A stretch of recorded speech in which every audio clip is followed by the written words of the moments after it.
Hello friends, today we will study complex sentence adverb clause। देखिए आज हम adverb जो क्लॉज होती है कॉम्प्लेक्स सेंटेंस की, देखिए ये शुरू में बताया गया था कॉम्प्लेक्स सेंटेंस जो है 3 टाइप के होते हैं हमारे, नाउन क्लॉज, एडजेक्टिव क्लॉज और लास्ट होती है हमारी एडवर्ब क्लॉज, क्रिया विशेषण, जिसे हम जो है एडवर्ब को कहते हैं क्रिया विशेषण, हिंदी में कहते हैं इसको।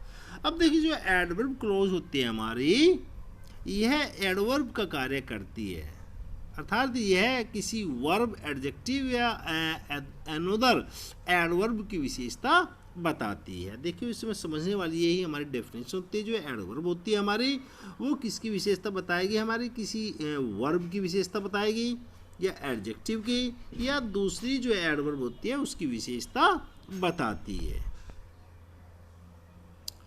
इन्हें आरंभ करने के लिए अर्थ के अनुसार भिन्न भिन्न कंजक्शन का प्रयोग किया जाता है। देखिए अब जो हमारे जो एडवर्ब क्लॉज है, बहुत सारे जो कंजक्शन है उनके द्वारा जो एडवर्ब क्लॉज है वो बनती है। अब देखिए नंबर 1 देखते हैं। नंबर 1 होता है हमारा समय, टाइम। तो देखिए टाइम को दिखाने के लिए हमारे पास जो कंजक्शन है वहन है, एज सुन एज है, बिफोर है, आफ्टर है, टिल है और अनटिल है। देखिए ये सभी जो कंजक्शन होते हैं, कहीं ना कहीं सभी जो कंजक्शन हमारे टाइम को दिखाते हैं, राइट।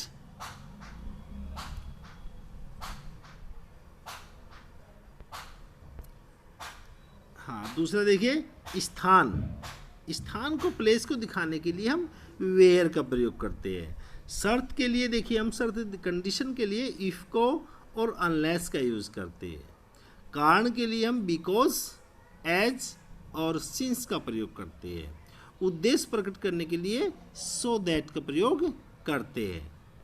तुलना प्रकट करने के लिए हम क्या करेंगे, दैट का प्रयोग हो सकता है, एज और एज का प्रयोग हो सकता है, सो और एज का प्रयोग हो सकता है, और आल्दो, इनका प्रयोग जो है हम तुलना प्रकट करने के लिए करते हैं। अब देखिए टाइम को एक्सप्रेस करने के लिए हम क्या करते हैं, टाइम को दिखाने के लिए हम प्रयोग करते हैं। यहाँ 1 बाय 1 देखिए सेंटेंस को हम देखिए, वेट हियर, यहीं पर प्रतीक्षा करो, टिल सी कम, जब तक वह नहीं आ जाती, यहीं प्रतीक्षा करो जब तक वह नहीं आ जाती। तो देखिए ये समय को यहाँ पर इंडिकेट करा टिल के द्वारा, यहाँ कहीं ना कहीं जो है समय को इंडिकेट किया गया है कि वेट हियर, यहीं प्रतीक्षा करो, टिल सी केम, जब तक वह नहीं आ जाती। देखिए इसी प्रकार जो है हम टाइम को दिखाने के लिए अनटिल का भी प्रयोग करते हैं। स्टे हियर, यहीं पर रुकिए, अनटिल, जब तक, आई केम बैक, जब तक मैं वापस नहीं आ जाता तब तक आप जो है यहीं रुकिए। ध्यान रखने वाली बात है, देखिए अनलेस और अनटिल जो है ये दोनों नेगेटिव वर्ड है। जब तक नहीं, इसका जो अर्थ होता है जब तक नहीं, अर्थात ये खुद अपने में नेगेटिव है, तो जिस क्लोज के साथ में इन्हें जोड़ा जा रहा है उसके बाद में जो है कोई भी नेगेटिव वर्ड जो है यूज नहीं करते हैं। इसी प्रकार देखिए टाइम को दिखाने के लिए हम एज सुन एज का भी प्रयोग करते हैं, राइट। देखिए जैसे एज सुन एज, जो ही, जैसे ही, इसका अर्थ होता है जैसे ही, इसका अर्थ होता है जैसे ही, राइट। तो देखिए इसमें कह रहा है यहाँ पर एज सुन एज, जैसे ही, वी केम आउट, जैसे ही हम बाहर आए, इट्स बिगेन द रेन, वर्षा होने लगी। तो देखिए हमारा जो है एज सुन एज जो है वो समय को जो है दर्शा रहा है। दूसरा देखिए एज सुन एज वाला का जो सेंटेंस है वो हम नेगेटिव सेंटेंस बनाने के लिए इसको हम नो सूनर डिड से भी बना सकते हैं इसको, right. No sooner did we came out, जैसे ही हम बाहर आए थे, देन, देखिए नो सूनर के बाद में देन होगा, देन का अर्थ होगा तब, इट बिगेन टू रेन, वर्षा होने लगी। अब देखिए प्लेस को दिखाने के लिए हमने जो बताया था आपको जो है वेयर का प्रयोग करते हैं हम स्थान को दिखाने के लिए। तो यू कैन गो, तुम जा सकते हो, वेयर यू लाइक, जहाँ तुम चाहो, अर्थात तुम उस स्थान पर जा सकते हो जिस स्थान पर तुम जाना चाहो। तो यहाँ पर जो है वेयर का प्रयोग जो है स्थान को इंडिकेट कर रहा है। देखिए नेक्स्ट हमारा कंडीशन होता है। कंडीशन कहते हैं शर्त प्रकट करने के लिए। देखिए शर्त प्रकट करने के लिए हमने दो वर्ड बताए थे, एक तो हमारा इफ होता है, एक हमारा जो है अनलेस होता है। दोनों का प्रयोग हम शर्त प्रकट करने के लिए करते हैं। अब देखिए यदि शर्त हमारी दोनों क्लोज जो है हमारे फ्यूचर सेंटेंस में है तो इफ वाला जो सेंटेंस है वो प्रेजेंट हमारा जो है प्रेजेंट इंडेफिनिट में बढ़ेगा और दूसरा सेंटेंस हमारा फ्यूचर इंडेफिनिट में एज इट इज रहेगा। तो ये देखिए इफ वाला सेंटेंस हमारा जो है प्रेजेंट इंडेफिनिट में उसको बनाते हैं। देखिए जैसे if he comes to me, यदि वह मेरे पास आएगा, यदि वह मेरे पास आएगा तो आई शैल टीच हिम, तो मैं उसे पढ़ाऊंगा। तो यहाँ पर देखिए कहीं ना कहीं आपस में जो है कंडीशन हो रहा है, मैं उस कंडीशन में पढ़ाऊंगा यदि वह मेरे पास आता है। तो यहाँ पर कंडीशन है। दोनों सेंटेंस देखिए यहाँ पर फ्यूचर में थे, लेकिन इफ वाले सेंटेंस को हम क्या करते हैं प्रेजेंट इंडेफिनिट बनाते हैं और दूसरे सेंटेंस को फ्यूचर इंडेफिनिट में ही उसको रहने देते हैं। अब देखिए यदि शर्त हमारी पास्ट में प्रकट करी गई है, पास्ट में प्रकट करी गई है, राइट। देखिए सेंटेंस को देखिए तो फर्स्ट सेंटेंस जो इफ वाला सेंटेंस होता है उसमें हैड प्लस वर्ब की थर्ड फॉर्म और दूसरे सेंटेंस में वुड हैव प्लस वर्ब की थर्ड फॉर्म का प्रयोग करते हैं। देखिए इफ यू हैड रीड, यदि तुम अपनी किताब पढ़ते, यदि तुम पढ़ते, यू वुड हैव पास, तो तुम पास हो जाते। तो देखिए दोनों क्लोज जो है इसमें वो पास्ट इंडेफिनिट को दिखाती है, क्योंकि वो जो है समय जो है व्यतीत हो चुका है, क्योंकि वह आदमी वास्तव में फेल हो चुका है कि यदि तुम पढ़ते तो निश्चित ही पास हो जाते। दूसरा देखिए इस सेंटेंस को हम जो है शर्त प्रकट करने वाले सेंटेंस को हम जो है अनलेस के द्वारा भी बना सकते हैं। देखिए मैं अभी पहले बताया था कि अनलेस और अनटिल दोनों जो है आपस में नेगेटिव वर्ड होते हैं, तो इनके बाद में कभी भी देखिए नेगेटिव वर्ड यूज नहीं करते हैं। तो अनलेस यू वर्क हार्ड, जब तक तुम परिश्रम नहीं करोगे, तो इस वाली क्लोज में हमारा देखिए नहीं वर्ड अवश्य ही आएगा। जब तक तुम परिश्रम नहीं करोगे यू विल फेल, तो तुम फेल हो जाओगे। तो कहीं ना कहीं ये इसमें भी जो है हमारी शर्त प्रकट करी जा रही है।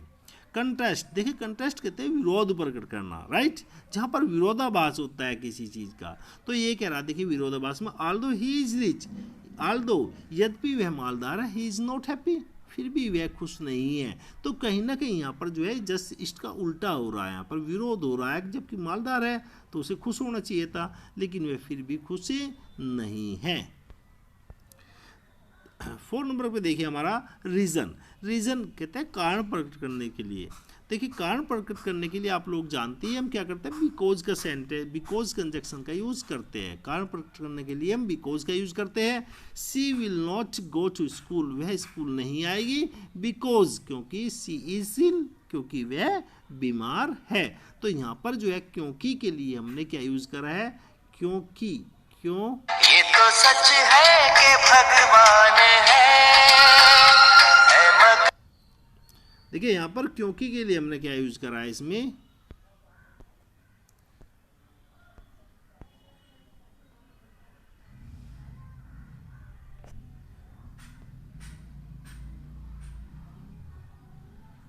ये तो सच है कि भगवान है।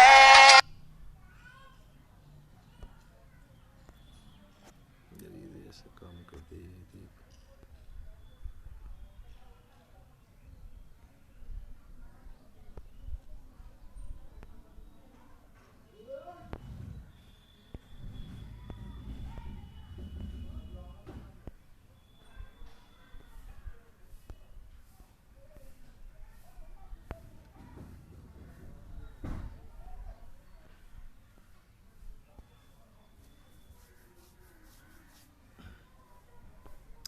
देखिए रिजल्ट, रिजल्ट कहते हैं परिणाम। देखिए परिणाम प्रकट करने के लिए हम क्या होता है दैट का यूज करते हैं। तो ही सो दैट, ठीक है, तो ही इज सो गुड, वह इतना अच्छा है। तो ये कंजक्शन हो गया यहाँ पर, ही इज सो गुड, वह इतना अच्छा है, दैट ऑल लव हिम, कि सभी उसे प्रेम करते हैं। तो परिणाम प्रकट करने के लिए हम सो और दैट का यूज करते हैं। देखिए पर्पज कहते हैं उद्देश्य प्रकट करना किसी चीज का जो है, तो उसके लिए हम सो दैट का यूज करते हैं, जो कि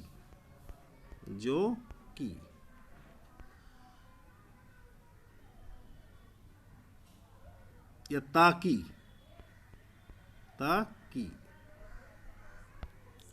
देखिए ही वर्क्स हार्ड, उसने वह कठिन परिश्रम करता है, सो दैट ताकि ही में पास, ताकि वह पास हो जाए, ही में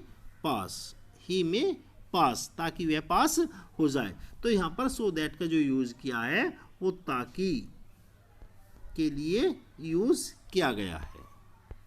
अब देखिए जो कंपैरिजन होता है, कंपैरिजन के लिए हम एज और एज या सो और एज जो है कंपैरिजन प्रकट करने के लिए हम एज और एज या सो और एज का यूज करते हैं। देखिए नेगेटिव सेंटेंस में हम सो और एज का यूज करते हैं और पॉजिटिव सेंटेंस में हम एज और एज का यूज करते हैं।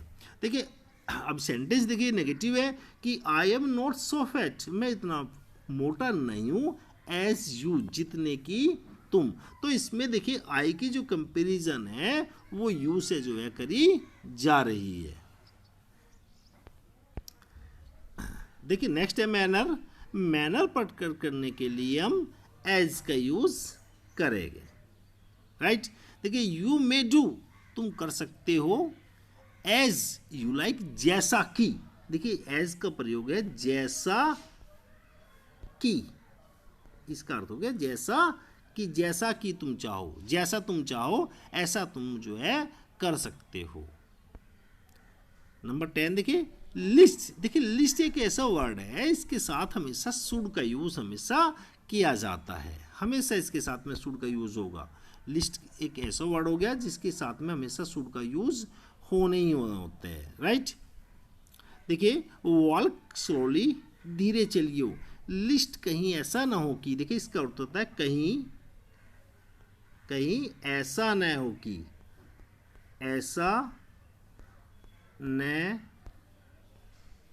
हो कि, कहीं ऐसा ना हो कि, ठीक है। इसके बाद में हमेशा शुड का यूज करते हैं। तो वॉक स्लोली, धीरे चलिए, लिस्ट कहीं ऐसा ना हो कि यू शुड फॉल डाउन,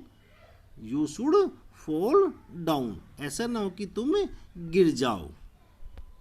तो इस प्रकार देखिए हमारी जो एडवर्ब क्लोज है वो हमारी फिनिश हो चुकी है। देखिए बहुत ही इजी वे में मैंने इसको समझाने का प्रयास करा है। इसकी प्रैक्टिस करना, घर पर प्रैक्टिस करोगे तो निश्चित ही कुछ सेंटेंस आप बना सकते हो। देखिए जैसा कि प्रैक्टिस करने के लिए मैं सेंटेंस बोल रहा हूँ, यद्यपि वह अमीर है फिर भी वह दुखी है। सेंटेंस नंबर 2, वह इतनी कमज़ोर है कि चल नहीं सकती। सेंटेंस नंबर 3, मैं कल ऑफिस नहीं गया क्योंकि मेरी माँ बीमार थी। सेंटेंस नंबर 4, सूर्य पृथ्वी से बड़ा है। सेंटेंस नंबर 5, जैसे ही मास्टर जी कक्षा में आए सभी छात्र खड़े हो गए। सेंटेंस नंबर 6, जब तक वह यहाँ न आए तुम यहीं रहना। तो ये सेंटेंस है जो आप घर पर इसकी प्रैक्टिस कर सकते हो। Thank you very much. If you like this video please share and subscribe this